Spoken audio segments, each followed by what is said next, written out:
Little Shop Horrors. The 1986 musical remake of Little Shop of Horrors completely changed how the story ends compared to the 1960 original.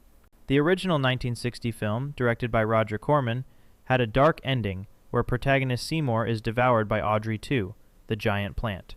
The plant dies with Seymour inside. Frank Oz's 1986 musical remake featured a completely different ending where Seymour survives. The remake was based on an off-Broadway musical adaptation of the original film. In the theatrical release, Seymour destroys Audrey II, and both Seymour and his love interest Audrey survive together. The remake blended horror, comedy, and musical numbers. The change from the original's dark conclusion to a happy ending, where both humans live and the plant is defeated, altered the film's overall subtext. The remake emphasized crowd-pleasing entertainment value over the original's nihilistic message about consequences. Invasion ending. The 1978 remake of Invasion of the Body Snatchers transformed its predecessor's hopeful ending into one of cinema's most chilling conclusions. The original 1956 film, directed by Don Siegel, was set in the small California town of Santa Mira. The 1956 ending shows protagonist Miles Bennell, played by Kevin McCarthy, convincing authorities to take action. The government promptly takes action to stop the threat, creating an optimistic ending. The studio insisted on this hopeful ending for the 1956 version. Philip Kaufman's 1978 remake relocated the action to San Francisco. The remake starred Donald Sutherland, Brooke Adams, Jeff Goldblum, and Leonard Nimoy. The 1978 ending shows the protagonist completely fails as the pod people take over. The final shot features Sutherland's character revealed as converted, pointing and shrieking at a survivor. Kevin McCarthy and Don Siegel both have cameos in the 1978 version. The remake grossed nearly $25 million at the American box office in 1978. The 1978 version is considered one of the greatest remakes ever made, with critics praising how it captured post-Watergate and post-Vietnam paranoia. Its pessimistic ending reflects changed American attitudes toward authority and government between the 50s and 70s, making it more culturally resonant than the original's forced optimism. The Thing. John Carpenter's 1982 remake of The Thing replaced the original's tidy conclusion with an ambiguous nightmare. The original 1951 film, The Thing from Another World, was directed by Christian Nyby. The 1951 ending shows the alien creature unambiguously defeated by humans using an electric trap. The creature is reduced to a pile of ash. The final scene has the heroes warning the world to watch the skies, which has been interpreted as an anti-communist statement. Carpenter's 1982 remake ends far more bleakly. The fate of the Thing is left unknown in the remake. The two survivors, McCready, played by Kurt Russell, and Childs, played by Keith David, are doomed to freeze to death together. Each character is suspicious the other might be the Thing. Both films are based on John W. Campbell Jr.'s 1938 novella, Who Goes There? The remake used groundbreaking practical effects created by Rob Bottin. Carpenter's ambiguous ending has sparked decades of debate about whether either character is infected, with fans analyzing every detail. This represents the opposite approach from the original's clean resolution, embracing uncertainty and paranoia that made the remake a horror masterpiece, though it initially flopped before becoming a cult classic. The Vanishing. Director George Sluizer remade his own 1988 masterpiece, The Vanishing, in 1993, changing one of cinema's most disturbing endings into a Hollywood rescue. The original Dutch-French film Spoorloos was released in 1988. It stars Rex, played by Gene Bervoets, searching for his girlfriend Saskia, who vanished at a gas station. The kidnapper, Raymond, played by Bernard Pierre Donadieu, is revealed early in the original. The original ending has Rex voluntarily drinking drugged coffee to experience Saskia's fate. Rex is buried alive in a coffin, and the film ends with him trapped underground. Stanley Kubrick called it the most terrifying film he had ever seen. The 1993 American remake starred Jeff Bridges, Kiefer Sutherland, and Sandra Bullock. The remake changes character names, with Rex becoming Jeff and Raymond becoming Barney. In the remake ending, Jeff's new girlfriend Rita, played by Nancy Travis, rescues him before he's buried. The villain is defeated and Jeff survives. The remake cost $20 million and only grossed $14.5 million. It received 49% on Rotten Tomatoes. Critics called it lobotomized, and Salon named it the worst remake of all time. Roger Ebert gave the remake 1 star, praising the original's cold logic. Sluizer himself directed both versions. This remains one of cinema's most notorious examples of a remake destroying what made the original powerful. The irony is, Sluizer made both versions. He originally had a contract with producer Joe Roth to keep the same ending, but Roth left for Disney, voiding the contract. After bad test screenings, the studio demanded a happy ending. The original explored how obsession leads to self-destruction, while the remake became a conventional thriller with a heroic rescue. Oldboy. Spike Lee's 2013 remake of Oldboy attempted to soften the devastating conclusion of Park Chan-wook's 2003 Korean original. The original 2003 film, directed by Park Chan-wook, won the Grand Prix at the 2004 Cannes Film Festival. Based on a manga by Garon Tsuchiya and Nobuaki Minagishi, the original stars Choi Min-sik as Oh Dae-soo, who is imprisoned for 15 years, then released. He falls in love with a young woman named Mi-do, played by Kang Hae-jung, who is revealed to be his daughter. The original ending has Dae-soo seeking a hypnotist to erase his memory of the relationship. The final shot shows his expression shifting between a smile and pain, leaving it ambiguous whether the hypnosis worked. The 2013 remake changed the imprisonment to 20 years instead of 15. It stars Josh Brolin as Joe and Elizabeth Olsen as Marie. The remake eliminates the hypnosis element entirely. The ending has Joe leaving diamonds and a letter saying they can never be together, before Joe returns to isolation, alone. The remake received 39% on Rotten Tomatoes. The original grossed $17 million worldwide. The remake's screenwriter, Mark Protasevich, removed the hypnosis element, believing American audiences wouldn't accept it, opting for Joe making a conscious moral choice instead. While both endings are tragic, the original's ambiguity about whether Dae-soo successfully erases memory creates lasting psychological horror. The remake provides closure that diminishes the story's power, showing Hollywood's discomfort with unresolved moral complexity. Planet Apes. Tim Burton's 2001 Planet of the Apes changed the franchise's most iconic ending completely. The original 1968 film was directed by Franklin J. Schaffner and based on Pierre Boulle's novel. The famous ending has astronaut Taylor, played by Charlton Heston, discovering the half-buried Statue of Liberty.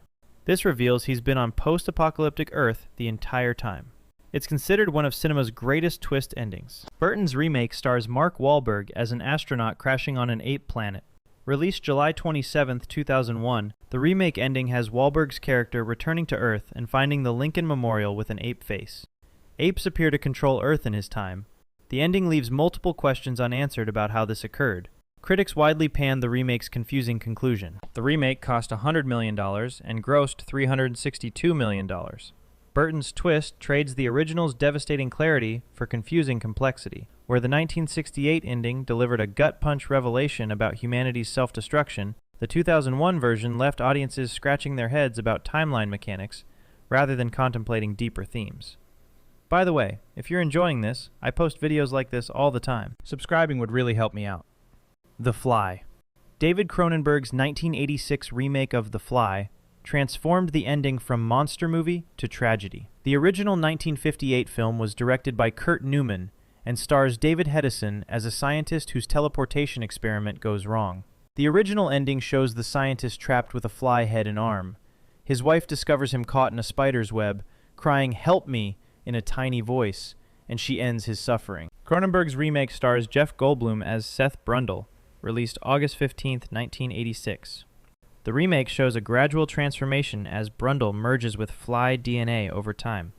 The ending has the transformed Seth pointing a shotgun at himself, asking his girlfriend Veronica, played by Gina Davis, to end his life. She pulls the trigger in an act of mercy. The remake explores body horror and the loss of humanity as the transformation progresses. The film won the Academy Award for Best Makeup. It cost $15 million and grossed $60 million. Cronenberg elevated the pulp premise into genuine tragedy about losing one's humanity. The original played as straightforward horror, while the remake examines a relationship dissolving as the protagonist physically falls apart. The merciful ending transforms from a shock moment into a heartbreaking conclusion about love and compassion. Jungle Book. Jon Favreau's 2016 live-action Jungle Book reversed Disney's original 1967 ending completely. The original 1967 animated Disney classic was directed by Wolfgang Reitherman and based on Rudyard Kipling's stories. The original ending has Mowgli lured to the human village by a young girl. He leaves the jungle and Baloo behind to join his own kind. Favreau's 2016 version stars Neil Sethi as Mowgli. Bill Murray voices Baloo, and Ben Kingsley voices Bagheera. The remake ending has Mowgli choosing to stay in the jungle with his animal friends. Favreau stated in interviews he disliked the original ending's "stay in your lane" message. He changed it to leave the door open for sequels and because of his personal dissatisfaction with how the original concluded.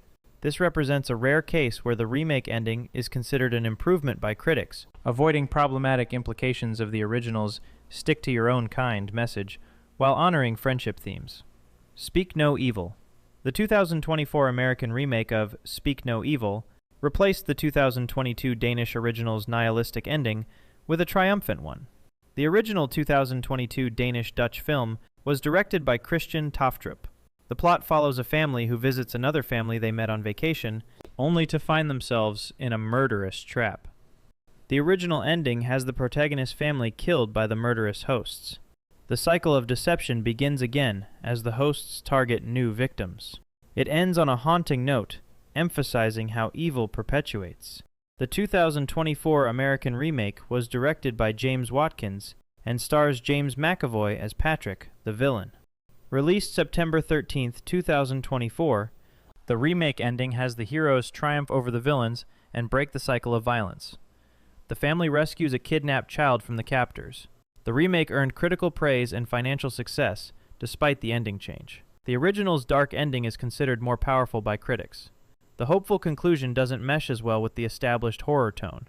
This recent example shows Hollywood still modifies European bleakness for American audiences. While the remake succeeds commercially and critically, its feel-good ending undermines the original's point about evil being unstoppable and cycles continuing. The contrast demonstrates the enduring tension between artistic vision and commercial palatability in remakes. The Mummy. Stephen Sommers' 1999 remake of The Mummy completely reimagined the 1932 original's ending. The original 1932 Universal film, directed by Karl Freund, starred Boris Karloff as Imhotep. The original ending has Imhotep destroyed when Princess Ankh-es-en-Amon's spirit inhabits a statue of Isis and burns the scroll of Thoth, reducing the mummy to dust. The destruction is mystical and final. Sommers' 1999 adventure remake starred Brendan Fraser as Rick O'Connell and Arnold Vosloo as Imhotep. The remake ending features an extended action sequence where Rick and Evelyn battle Imhotep after he's been weakened by having Anung-Sun-Namun's soul extracted. Rick manages to defeat the mortal Imhotep, who is then dragged into the underworld by the creatures from the cursed waters. The remake cost $80 million and grossed over $416 million worldwide. The 1999 version transformed the ending from atmospheric horror to blockbuster action spectacle. Where the original relied on mystical forces and divine intervention to stop the monster, the remake empowered its human heroes to physically defeat the villain through combat and courage.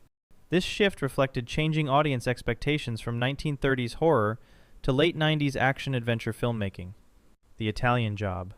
F. Gary Gray's 2003 remake of The Italian Job dramatically changed the 1969 original's famous cliffhanger ending. The original 1969 British film, directed by Peter Collinson, starred Michael Caine as Charlie Croker. The original ends with the gang's bus teetering on the edge of a cliff, with the gold at one end and the criminals at the other. Charlie says, "Hang on a minute, lads, I've got a great idea," and the film ends with the bus still balanced precariously. The ending is intentionally unresolved, and became one of cinema's most famous cliffhangers. Gray's 2003 American remake starred Mark Wahlberg, Charlize Theron, and Edward Norton. The remake ending shows the crew successfully escaping with the gold after an elaborate heist in Los Angeles. They drive away celebrating their victory with no ambiguity about their success. The remake cost $60 million and grossed over $206 million worldwide. The 2003 version eliminated the original's audacious ambiguity in favor of a crowd-pleasing resolution. Where the original left audiences debating whether the criminals could possibly escape, the remake provided definitive closure, showing the heroes triumphant. This change reflected Hollywood's preference for satisfying conclusions over the original's cheeky British humor and willingness to leave the story unfinished. Death Race.